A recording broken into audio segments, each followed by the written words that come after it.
How's it going, guys? Parker back here from Reether Sports, and coming back here live from Massachusetts. I'm going to give you a Week 4 preview of Minnesota versus Michigan State, as well as a little bit of a recap to start off with Michigan State heading to Washington and losing 39-28.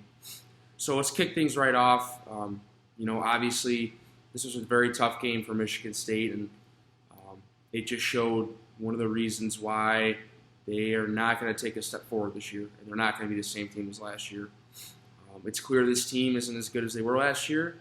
The defense is still an issue. You can't expect to go into a true road game, primetime ABC, everyone in the nation's watching this game against a team who's hungry in the Washington Huskies, and you can't play like that. Square and simple. You can't have Michael Penix Jr., who's killed us in the past. He killed us again. 397 yards, 4 touchdowns. I got nothing to say. I mean, he did exactly what he wanted to on the field. He controlled that game from the first quarter to the last snap of the game. And let's be real here. They could have scored more than 39 points. Coach DeBoer took his foot off the pedal, and they were done. They wanted to be over with their offense. Just run the ball. Because when you go up 22-0, you're going to win the game. I don't care that Michigan State came back at the end.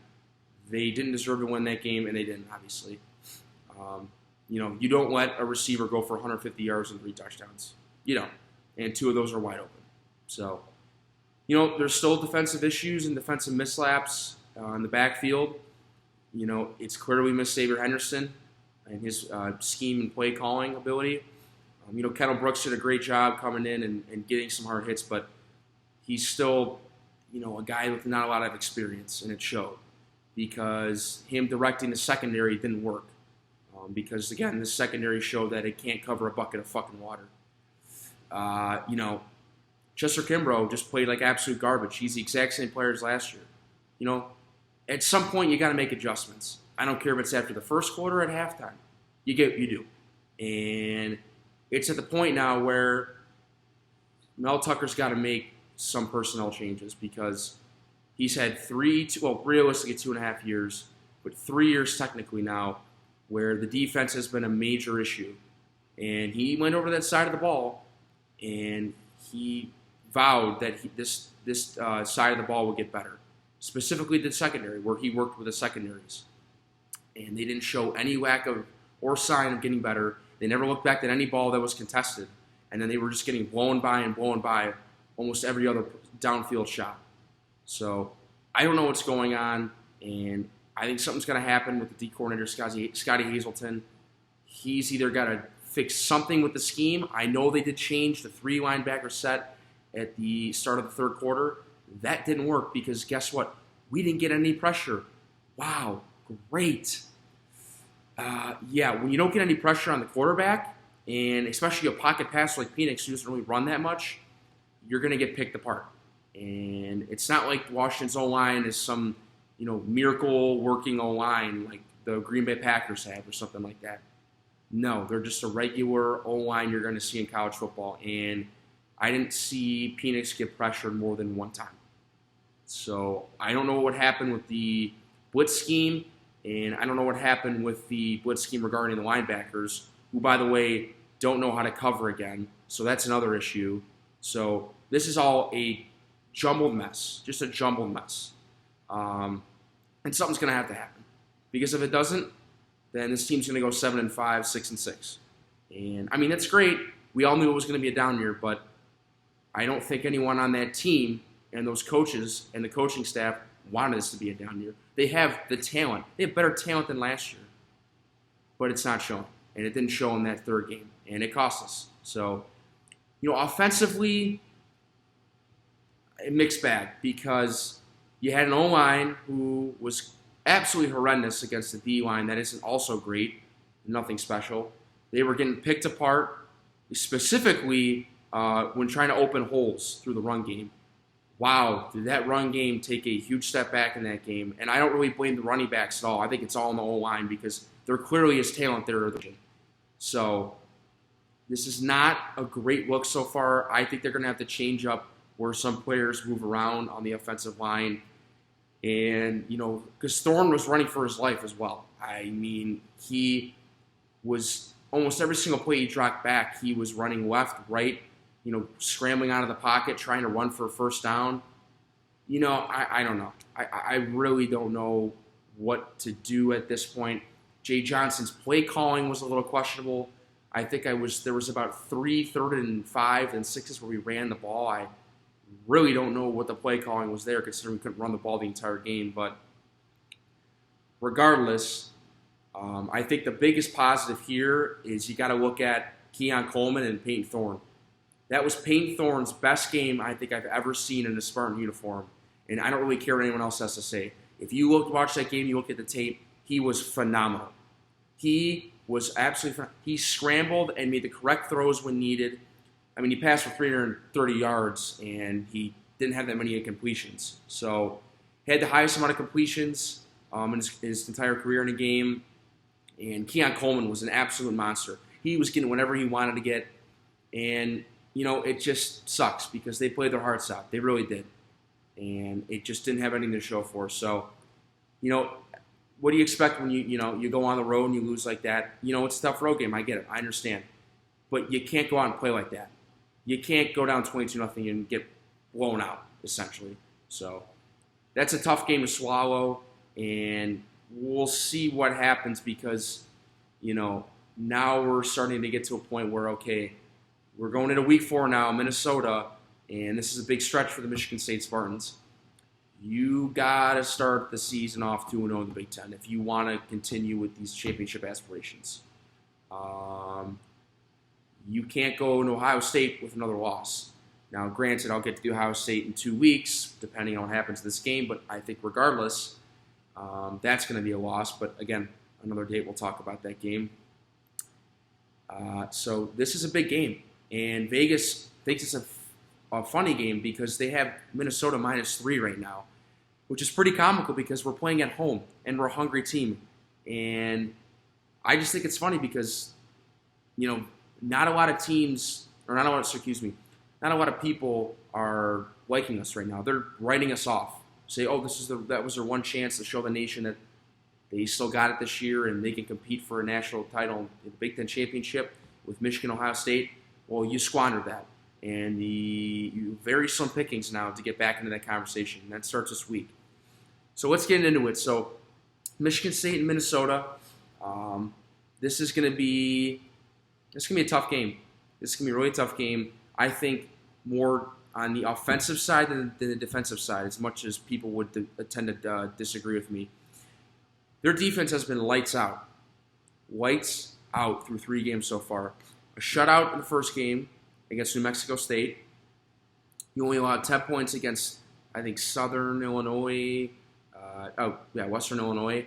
And then you only allowed Colorado 7 points. Granted, they're the worst team in Pac-12, but only 7 points. I mean, a combined 17 points in their first 3 games. Yeah, that's a stout defense. I think it's going to be a better defense you faced last week against Washington. So they're going to have to come in, and they're going to have to establish the run. They're going to have to figure out some packages and play calling like they did against the Miami game last year, where if the O-line's getting beat up and they're getting pressured, get some tight end action. Throw some Daniel Barker screens in there. Throw to them in 5 to 10 yard packages. Get the running backs involved. Berger was a big factor in the passing game last game. And, I think you go out to him a little bit if you're getting pressure. And, I like the screen game here because I don't think the DBs are too physical on Minnesota. But they still have some NFL talent on there. I think some talent that people don't really realize. And I think this all kind of, again, leads on to, is Jaden Reed going to be hurt again? Because pretty clear he was a big factor in the game last week, and he's going to be another big factor this week if he doesn't play. That's going to have to lead to stepping up of Trey Mosley and Keon Coleman again. And then it's going to also have to rely on the tight ends. Barker had a couple nice catches. You're going to probably see Malik Carr probably going to be blocking a lot more. He's going to have to start blocking a little bit better because he didn't do that well last game. So it's going to have to be more flawless effort from the offense. I think they can probably play like they did last week and maybe get away with it, but they're going to have to score probably 30 to 35 points if they want to win this game, realistically. So they're going to have to throw the ball. They're going to have to, they're going to have to do quick passes to the outside, kind of get the defense a little confused, because I feel like the game plan is going to be more downfield. I don't like that. I don't like that early in the game when there's probably going to be a lot of pressure. So I just stick away from the run, get some nice screens to the tight ends and wide receivers out, maybe some just nice slants and curls, something easy, nothing too downfield. Get comfortable with the passing game, then you go to the running game and attack there.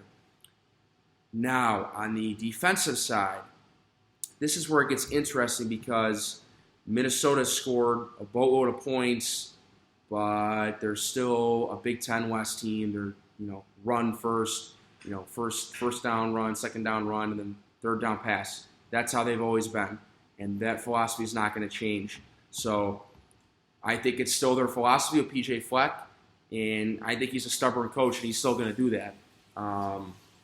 So, they've got their 6-year quarterback, or whatever he is, Tanner Morgan, who's okay. I mean, he had a great year in 2019, okay year in 2020, didn't have a great year last year. He's played well so far, but he hasn't thrown the ball a lot. So he's going to get most of his reps today because Michigan State, is second in the Big Ten in 90 rushing yards per game and only allowing 2 rushing touchdowns so far. So that's going to be the main focus, is stopping the run on Mo Ibrahim, who's averaging, let me just pull this up real quick. I think he's averaging around 170 yards per game rushing, and I think he's got 7-8 touchdowns, which leads the Big Ten in rushing touchdowns. So that's going to be, butting heads and butting knuckles. But I think the Michigan State D-line can stop the run because we have done a good job with that so far. So it's going to come down again to, can the linebackers cover in coverage, in zone, and then if they end up going to man-on-man through a 3 linebacker package like they probably will, that's probably going to be the focus in the game plan this week for prepping for this game. Can they do it? Can we have our corners, Brantley, Speed? Can we have our safeties, Gross and Kendall Brooks? Can they step up to the plate and can they get focused and can they play a more sound game? Because they're gonna have a little bit more of an advantage here because Minnesota's leading wide receiver, what's his name, Chris Autumn-Bell, is out for this game. So that's big. They're going to have the leading receiver out, and their second leading receiver is their tight end. So Brevin Spann-Ford, who only has 127 yards and a touchdown. So that's good news for Michigan State. They're going to target him a lot with probably, first and second down out route, packages or just a probably safety net. And you got to be prepared for that with a spy for one of our linebackers. But this is a game that in the defensive effort that Michigan State should show some sign and a little bit of a get-back game, if you will. Because, like I said, they're going to have a little bit easier time. And I think Tanner Morgan, I don't really know how he's going to do. He's a wild card, if I'm being honest, because he could go out there and land it up for 300 yards. He could go out there and go for under 50. I just haven't seen enough from him yet so far this year because he hasn't passed a lot and hasn't played great defenses. So we'll see. I think it's going to come down to the secondary, and I think the D-line will get some more pressure. Ultimately, Minnesota's O-line is decent for, creating holes for runs, but, protecting the quarterback, that's a totally different thing because they haven't played great D-lines yet. So I think the score prediction here is I think Michigan State probably is going to win this one. I'd say 31-28. It's going to be a close game. I think they're gonna probably cover MSU +3, and I think it's going to be. I think they're going to jump out. It's probably a 14-0 lead at home because it's a home game and they were angry about last week. And then I think Minnesota gets back to 14-10. I could see probably a 17-10 game at half, Michigan State, and then I think Minnesota probably takes the lead, 21-17 in the third quarter. Michigan State scores a touchdown late third quarter, and then they ice the game with the 5 minute left to go touchdown, 31-21. So And then I think Minnesota scores a garbage time touchdown. But I think that's what's going to happen. I think Thorne's going to have a decent game again. I think he's going to have another good game rolling into the next game against Maryland. If Jaden Reed plays, I think they're going to maybe target him a little bit more. But I think that's going to free Keon Coleman up again and Trey Mosley for some open downfield shots and some slants down the middle. So we'll see. I can't really give a comment on a running game after last week. I'd be fine and honest with a Burger 65, 70-yard rushing game and a touchdown. And, we'll see. That's my prediction for this game. And we'll see what happens, and we'll go from there. So we'll see what happens this week with Mel Tucker and his personnel changes and his scheme. And all I have to say left is go green. So thank you.